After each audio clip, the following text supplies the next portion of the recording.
बहुत समय पहले मूसा ने इस्राएलियों को मिस्र से बाहर निकाला और लाल सागर के रास्ते रेगिस्तान से होते हुए माउंट सिनाई नामक स्थान पर पहुंचे।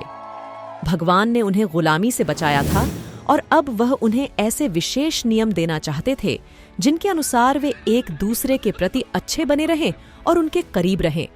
मूसा अकेले ही ऊंचे चट्टानी माउंट सी पर चढ़ गए। पहाड़ घने बादलों से ढका हुआ था और गरज और बिजली चमक रही थी। यह थोड़ा डरावना था, लेकिन मूसा जानते थे कि यह जरूरी था। भगवान खुद उनसे बात करने वाले थे। भगवान ने मूसा से पहाड़ पर 40 दिन और 40 रात बात की। उन्होंने मूसा को 10 बहुत महत्वपूर्ण नियम बताए जिन्हें 10 आज्ञाओं के रूप में जाना जाता है। ये कोई साधारण नियम नहीं थे, ये भगवान का तरीका था जिससे वे लोगों को दिखा सकें कि कैसे एक दूसरे के साथ शांति से रहना है और उनके प्रति वफादार रहना है। जब मूसा पहाड़ से नीचे आए तो वह अपने साथ 2 पत्थर की पटियाएं लाए। इन पटियाओं पर आज्ञाएं लिखी हुई थीं। हर कोई उन्हें याद रख सकता था। आज्ञाओं में पहली आज्ञा थी कि मेरे अलावा तुम्हारा कोई अन्य देवता नहीं होगा। इसका मतलब यह था कि इस्राएलियों को केवल एक सच्चे ईश्वर की पूजा करनी चाहिए। दूसरी आज्ञा थी कि हम अपने लिए कोई मूर्ति नहीं बनाएंगे, जिसका मतलब था कि ईश्वर नहीं चाहते थे कि लोग मूर्तियों या छवियों की पूजा करें।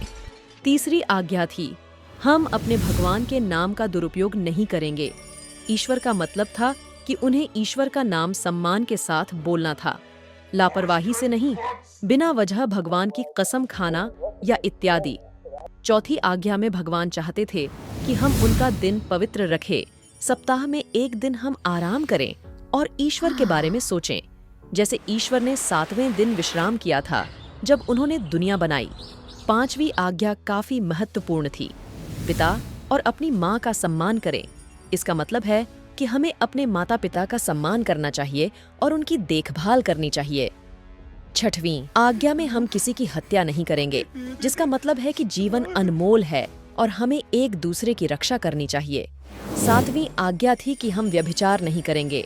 ईश्वर चाहता था कि पति और पत्नी एक दूसरे के प्रति वफादार रहें। 8वीं आज्ञा में ये लिखा था कि आप चोरी नहीं करेंगे, जिसका मतलब है कि जो चीज आपकी नहीं है उसे लेना गलत है। 9वीं आज्ञा हमें ये बताती है कि आप अपने पड़ोसी के खिलाफ झूठी गवाही नहीं देंगे। इसका मतलब है कि दूसरों के बारे में झूठ बोलना हानिकारक है और भगवान की आज्ञा के विरुद्ध है। 10वीं आज्ञा, हमें लालच नहीं करना चाहिए, जिसका मतलब है दूसरों के पास जो भी है, धन दौलत, उससे हमें ईर्ष्या नहीं करनी चाहिए। लोगों ने इनका पालन करने का वादा किया और मूसा ने उन्हें यह सीखने में मदद की कि 10 आज्ञाओं में से प्रत्येक का क्या मतलब है। इजरायलियों को सही और गलत को समझने में मदद करने के लिए ये एक उपहार थे जो उन्हें सुरक्षित और खुश रखने के लिए थे।